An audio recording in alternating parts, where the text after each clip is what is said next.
Hi guys, welcome back to my channel. ನಾನು ನನ್ನ ದಿನನ ಜೀಗೆ ನೀರಿಂದ ಸ್ಟಾರ್ಟ್ ಮಾಡಿದೆ. ಸೊ ಮಂಡೇ ಆಗಿರೋದ್ರಿಂದ ಆಫೀಸಿಗೆ ರೀಚ್ ಆಗಿ ಅಲ್ಲಿ ನನ್ನ ಲಕ್ಕಿ ಪ್ಲಾಂಟ್ ಇರುತ್ತೆ. ಸೊ ಲಕ್ಕಿ ಪ್ಲಾಂಟಿಗೆ ನೀರು ಹಾಕಿ ನಮ್ಮ ಮಮ್ಮಿ ಕೊಟ್ಟಿದ್ದದ್ದು ಗಂಜಿನ ಕುಡಿಯೋದಕ್ಕೆ ಸ್ಟಾರ್ಟ್ ಮಾಡಿದೆ.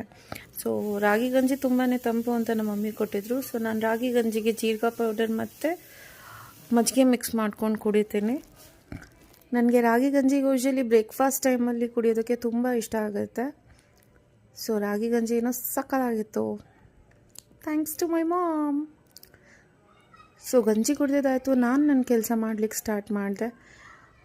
ಏನೇ ಆದರೂ ವೀಕೆಂಡೆಲ್ಲ ತುಂಬ ಎಂಜಾಯ್ ಮಾಡಿ ಮಂಡೇ ಆಫೀಸಿಗೆ ಹೋಗ್ಬೇಕಂದ್ರೆ ಎಲ್ರಿಗೂ ಬೇಜಾರಾಗುತ್ತೆ. ಆದರೆ ನನಗೇನೋ ಒಂಥರ ಖುಷಿ ಇತ್ತು. ಇವತ್ತು ಕೆಲಸ ಮಾಡ್ತಾ ಟೈಮ್ ಆಗಿದ್ದೇ ಗೊತ್ತಾಗಲಿಲ್ಲ.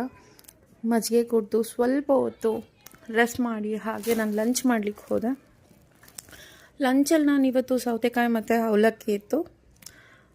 ಸೊ ಊಟ ಮಾಡಿಕೊಂಡು ಹಂಗೆ ಒಂದು ವಾಕ್ ಮಾಡಿಕೊಂಡು ಮತ್ತೆ ಕೆಲಸ ಸ್ಟಾರ್ಟ್ ಮಾಡಿ ಈವ್ನಿಂಗ್ ಆಗಿತ್ತು, ಟೈಮು 5:30 ಆ ಥರ. ಸೊ ನಾನು ಮನೆಗೆ ಹೊರಟೆ. ಮನೆಗೆ ಬಂದು ನನ್ನ ಮುದ್ದು ಮಗಳು ಡಾಲಿ ಜೊತೆ ಸ್ವಲ್ಪ ಹೊತ್ತು ಆಟ ಆಡಿದೆ.